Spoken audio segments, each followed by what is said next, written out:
Where are you from? Indonesia. Oh, good. Never been. Always wanted to go. You look like my friend. Really? Really Who? similar. You wouldn't know her. But her I know. I mean, like, is she British or? she's actually American. Oh. I like your red sneakers. Yeah. Okay, guys, shall we begin? Let's Sure. do it! Okay.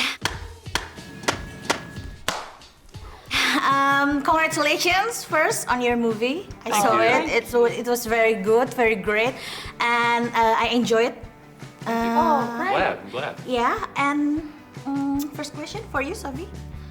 How did you feel when you first found out that you gonna play Phoenix as a Phoenix? I was really excited. When I signed on to Apocalypse, I really had no idea that we were going to kind of revisit that Dark Phoenix storyline because, you know, they'd done it in The Last Stand, and so I didn't really think I stood a chance of being able to kind of become the Phoenix.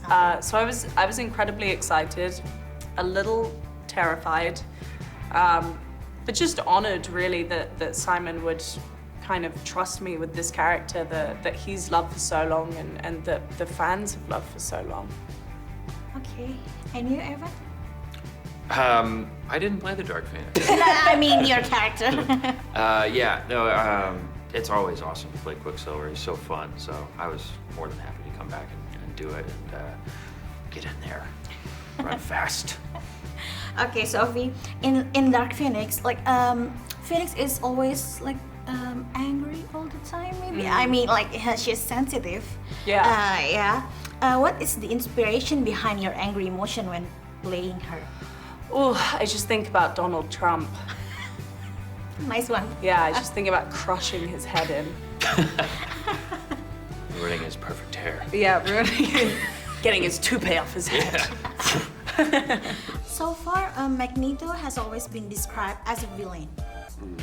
Though actually there's a lot of good in him. How do you see Magneto yourself? I see him as a pretty complicated character. He's quite contradictory.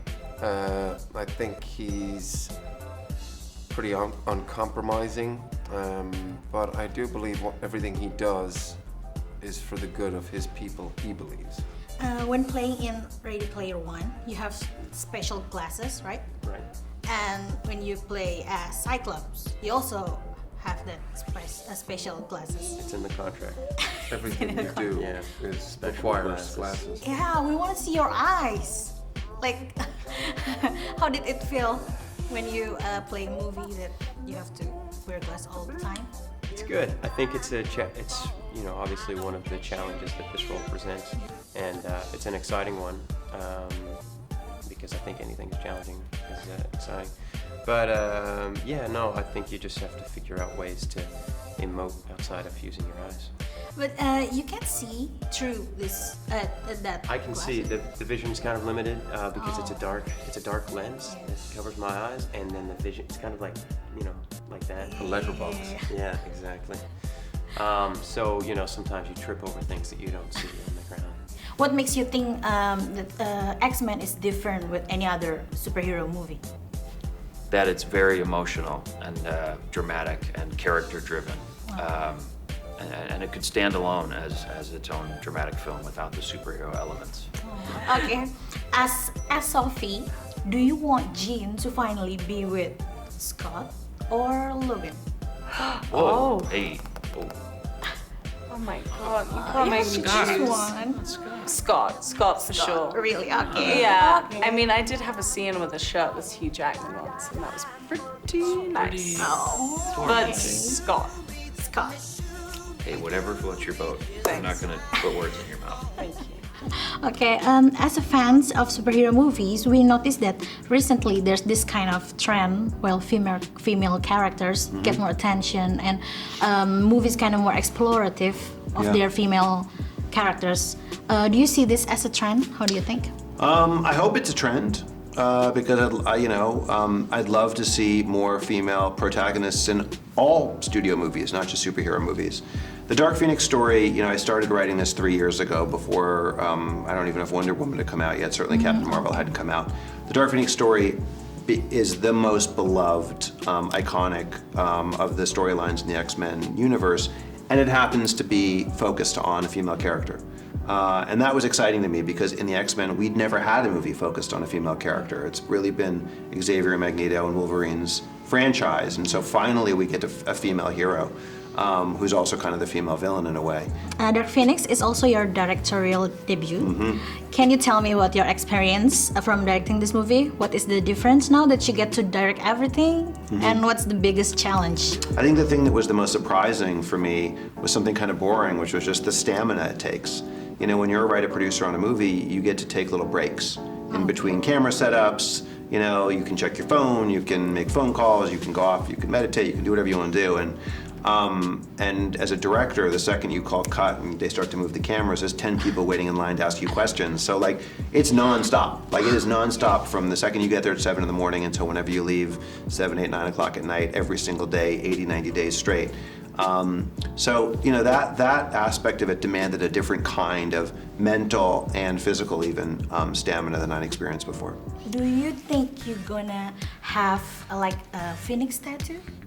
I've got one. I've got a fire. Really? Look. Look at that. Wow. Have you seen it? Wow. Oh, dope. That's cool, right? That's awesome. Oh, I didn't See if know. you can zoom in on that. Phoenix. Okay, this is question for both of you. Okay. If you have your character's power in real life, what do you want to do?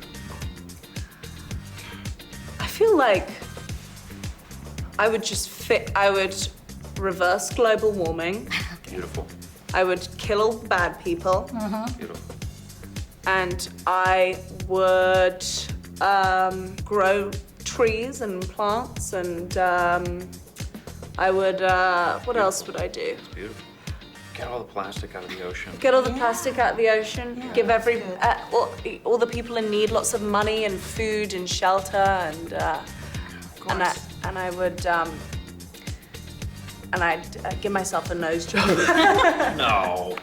Come on. Your nose is perfect. Perfect. Really. And you? Um, Not your nose, I mean. Would you fix I your would get a nose? nose job. I would, I'd travel the world. Love that. Yeah, very selfish, but. No, it's not. No. No, it's not. No, Yeah, because yeah. you're learning new cultures, and, Right. And you can educate other people on what's going on other sides And I of the could earth. stop all the thieves as well, all the Exactly, purse snatchers. yeah, right. I could easily get them. Exactly. Build things, schools, spaceships, vehicles of any sort, trains, planes, and automobiles. Good one. And you, Ben? I haven't put too much thought into it. You could be a Don't welder. stress. You could be Don't a I do welder. guess I could. I could help you with your building. Yeah, that'd be great. I could weld Get this together. steel. We can Yeah. work together for a change. Yeah. We should just do that. You produced several X-Men movies. In your opinion, what makes Dark Phoenix different with any other X-Men movies? The biggest difference, I think, is the tone, which is much more kind of real and grounded. It's meant to allow us to explore a little bit more deeply the characters and get further behind the kinds of issues we've dealt with between them in the past. We also wanted, to do something. Every time you do an X-Men film, or any film for that matter, if it's a sequel, you're trying to figure out how to do something different, how to give the audience a new experience. And one of the things we felt a little bit after Apocalypse was that the spectacle sort of upstaged the characters a little bit. So we wanted something that would allow us to dig much more deeply into the characters, and that would give us a bit more of a single character focus, which Dark Phoenix offered both of those. Well, there's a lot of things that are different about Dark Phoenix. I think one thing that's different is that all of the X-Men movies in the past have been Earthbound. And this is a movie that has an intergalactic, a cosmic element to it, which is different. something that's been in the comics a lot, but we've never seen on screen for the X-Men.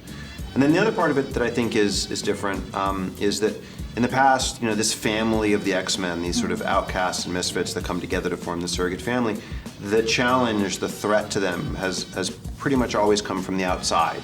Whether it's Apocalypse, or it's Boulevard Trask, or it's the Humans.